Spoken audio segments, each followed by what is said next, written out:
प्रयागराज के civil lines में एक मोमोज की दुकान पर एसजीएसटी विभाग की टीम ने छापा मारा।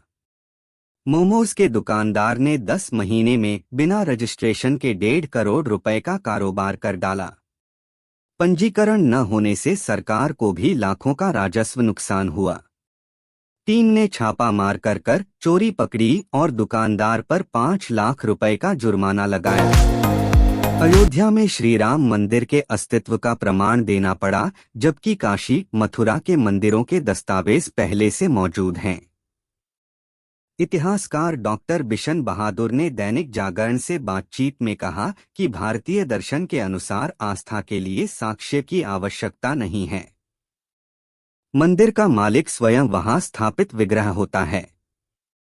उन्होंने नई शिक्षा नीति, इतिहास के पुनर्लेखन और इस्लाम जैसे मुद्दों पर अपने विचार व्यक्त किए। आगरा में पंचायत राज सम्मेलन में मंच पर बैठने को लेकर भारतीय जनता पार्टी के विधायक चौधरी बाबूलाल और छोटेलाल भड़क गए। विधायकों का कहना था कि यह पैसे वालों का सम्मेलन है और उन्हें बुलाकर उनका अपमान किया गया है। केंद्रीय पंचायत राज राज्य मंत्री प्रोफेसर एसपी सिंह बघेल ने कहा कि गांव जितने स्मार्ट बनेंगे उतना ही अधिक विकास होगा। आजाद समाज पार्टी के अध्यक्ष चंद्रशेखर आजम खां के घर आए थे। सप्ताह भर पहले हरदोई जेल में बाद आजम के छोटे बेटे अब्दुल्ला आजम से भी मिले। इससे पहले भी वह आजम खां के घर आ चुके हैं। उनका बार बार आजम के परिवार से मिलना यूं ही नहीं है, बल्कि इसके पीछे कुछ खास है। राजनीति के जानकार इसे लेकर तरह तरह के कयास लगा रहे हैं। फूलपुर उपचुनाव के लिए प्रचार थम गया है। मंगलवार को उम्मीदवार घर घर जाकर जनसंपर्क कर सकेंगे। बुधवार को मतदान होगा और मतों की गिनती 23 नवंबर को होगी। इस बार चुनाव में 12 उम्मीदवार मैदान में हैं। कुल मतदाताओं की संख्या 407944 है, जिसमें 223842 पुरुष और 184044 महिला मतदाता हैं। जिला निर्वाचन अधिकारी ने मतदान को लेकर सख्त निर्देश दिए हैं। गाजियाबाद में एक दिल दहला देने वाली घटना सामने आई है, जहां एक छोटे भाई ने अपने बड़े भाई की पत्नी और 3 महीने की भतीजी की हत्या कर दी। आरोपी को पुलिस ने गिरफ्तार कर लिया है और पूछताछ में उसने रुपयों के विवाद को हत्या का कारण बताया है। इस घटना से पूरे इलाके में सनसनी फैल गई है और पीड़ित परिवार न्याय की गुहार लगा रहा है। कुंदर की विधानसभा क्षेत्र में चुनाव प्रचार थम गया है। प्रत्याशी अब केवल मतदाताओं के घर जाकर वोट मांग सकेंगे। सीमाओं को सील कर दिया गया है और वाहनों की चेकिंग की जा रही है। 20 नवंबर को मतदान होगा। मतदाता पहचान पत्र के अलावा अन्य वैकल्पिक दस्तावेज भी दिखा सकते हैं। मतगणना 23 नवंबर को कृषि उत्पादन मंडी समिति परिसर में होगी। यूपी बायपॉल खैर विधानसभा उपचुनाव में कुल 5 प्रत्याशी मैदान में हैं। बुधवार को होने वाले मतदान के लिए स्कूल और कॉलेजों की छुट्टी कर दी है। इस चुनाव में कुल 4.02 लाख मतदाता अपने मत अधिकार का प्रयोग करेंगे। सुरक्षा के मद्देनजर प्रशासन ने विधानसभा क्षेत्र को 3 जोन व 44 सेक्टरों में बांटा है। कुल 263 मतदान केंद्रों के 426 बूथों पर चुनाव कराया जाएगा। पुलिस की गिरफ्त में आए अरुण कुमार ने पुलिस को बताया कि वह लंबे समय से बेरोजगार है। उसे मोबाइल की लत लग चुकी है। सोशल मीडिया पर वह सक्रिय रहता है। देश के कई यूट्यूबर को फॉलो करता है। लॉरेंस की चर्चाएं लगातार सोशल मीडिया में पढ़ता है। उसके गैंग के दहशत के बारे में सुना, इसलिए इसी गिरोह का सदस्य बनकर फोन किया। केंद्र सरकार ने उत्तर प्रदेश के बदायूं जिले से सस्ती दरों पर खाद्यान्न उपलब्ध कराने की योजना शुरू की है। इस योजना के तहत आम नागरिकों को उपभोक्ता केंद्रों तक जाने की आवश्यकता नहीं होगी, क्योंकि विशेष वाहन सीधे उनके पास तक पहुंचेंगे। ये वाहन 5 और 10 किलो के पैकेट में आटा, चावल और दाल जैसी आवश्यक चीजें बेचेंगे। महाराष्ट्र में होने वाले चुनाव से ठीक एक दिन पहले नेताओं द्वारा मतदाताओं को पैसे बंटाने का मामला सामने आया है। महाविकास अघाड़ी दल द्वारा महायुति गठबंधन के नेताओं पर ये आरोप लगाए हैं। इसके बाद बीजेपी ने रिएक्शन दिया है।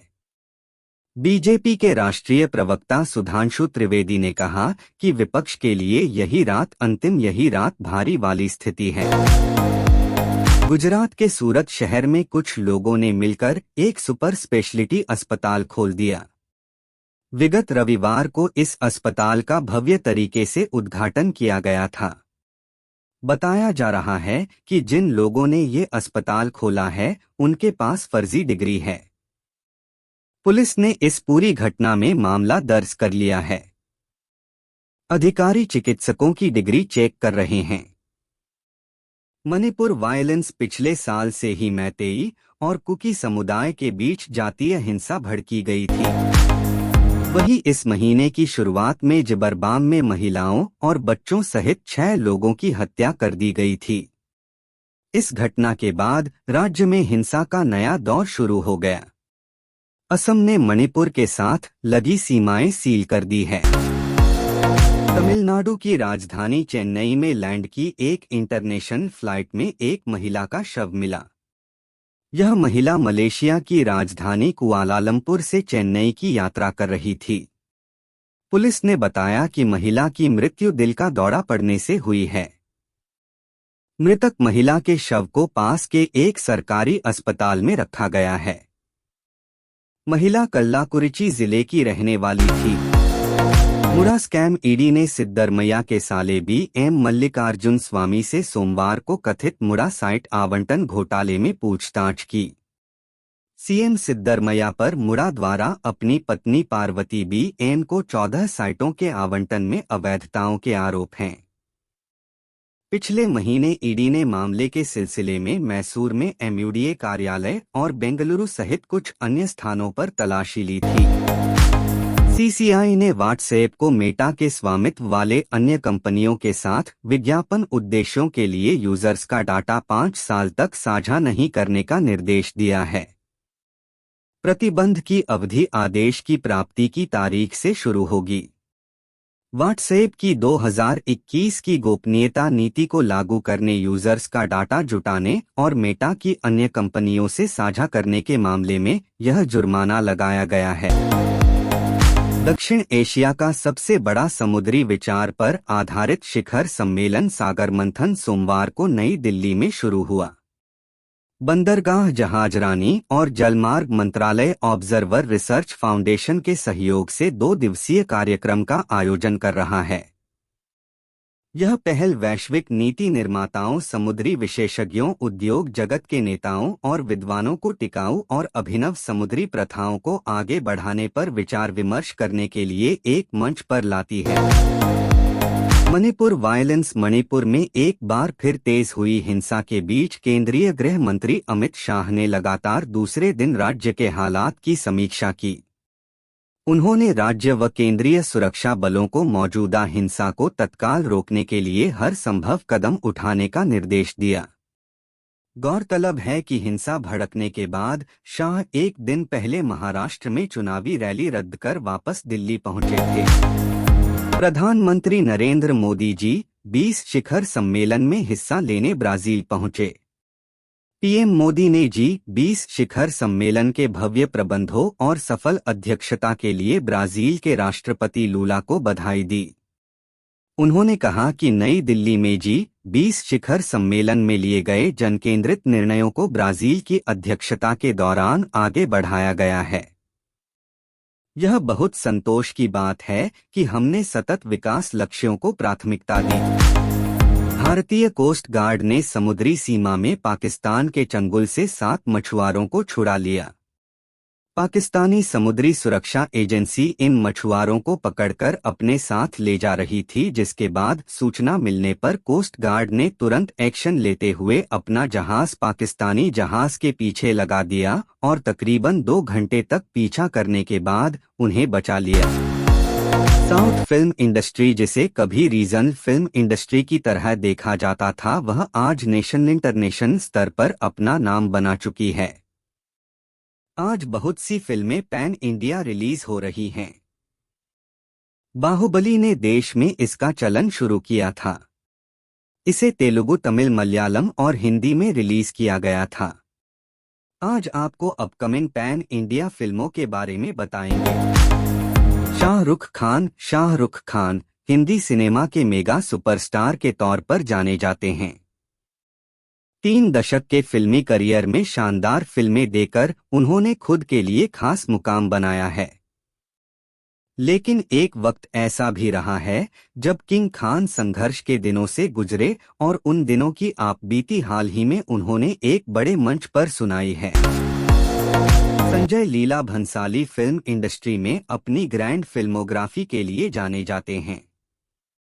भंसाली की फिल्मों के सेट जितने शानदार होते हैं, उतनी ही बेहतरीन उनकी कहानियां होती हैं। आज डायरेक्टर की फिल्म गुजारिश को 14 साल पूरे हो गए हैं। क्या आप जानते हैं कि मूवी के निर्देशन से पहले वो डिप्रेशन में चले गए थे? जानने के लिए पढ़िए पूरा किस्सा। बिग बॉस 18 में 3 हसीनाओं की एंट्री हुई है, जिससे घर का माहौल बदल गया है। यामिनी मल्होत्रा, अदिति मिस्त्री और एडिन रोज की वाइल्ड कार्ड एंट्री ने दर्शकों की एक्साइटमेंट को बढ़ा दिया है।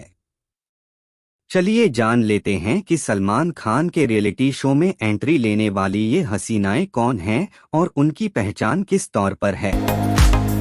पूषा 2 का ट्रेलर रिलीज हो चुका है।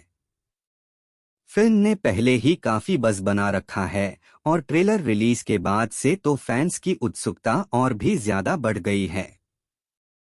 5 दिसंबर को फिल्म सिनेमाघरों में रिलीज होगी। हाल ही में इसके ट्रेलर रिलीज के बाद से एक और शख्स काफी चर्चा में आ गया है। बॉलीवुड की कई फिल्मों में नजर आ चुकी मुनमुन सेन के पति भरत देव वर्मा ने दुनिया को अलविदा कह दिया है। उन्होंने कोलकाता में स्थित अपने घर पर आखिरी सांस ली। एक्ट्रेस और उनकी बेटी रायमा सेन को इस खबर से गहरा सदमा पहुंचा है। पश्चिम बंगाल की सीएम ममता बनर्जी ने राजघराने से ताल्लुक रखने वाले भरत के निधन पर शोक जताया है। बॉर्डर गावस्कर ट्रॉफी 2024 से 25 की शुरुआत 22 नवंबर से हो रही है। इस दौरान भारत और ऑस्ट्रेलिया के बीच 5 टेस्ट मैचों की सीरीज खेली जाएगी। भारतीय टीम इन दिनों सीरीज की तैयारी में जुटी हुई है। हालांकि भारतीय पेसर्स ऑस्ट्रेलियाई तेज गेंदबाजों की तुलना में कहीं कमजोर हैं। ऐसे में भारतीय टीम की मुश्किलें अभी से बढ़ गई हैं। भारतीय क्रिकेट टीम को पिछले साल आज ही के दिन ऑस्ट्रेलिया ने बहुत गहरा जख्म दिया था। इस दिन ऑस्ट्रेलिया के भारत को वनडे वर्ल्ड कप 2024 के फाइनल में हार सौंपी थी।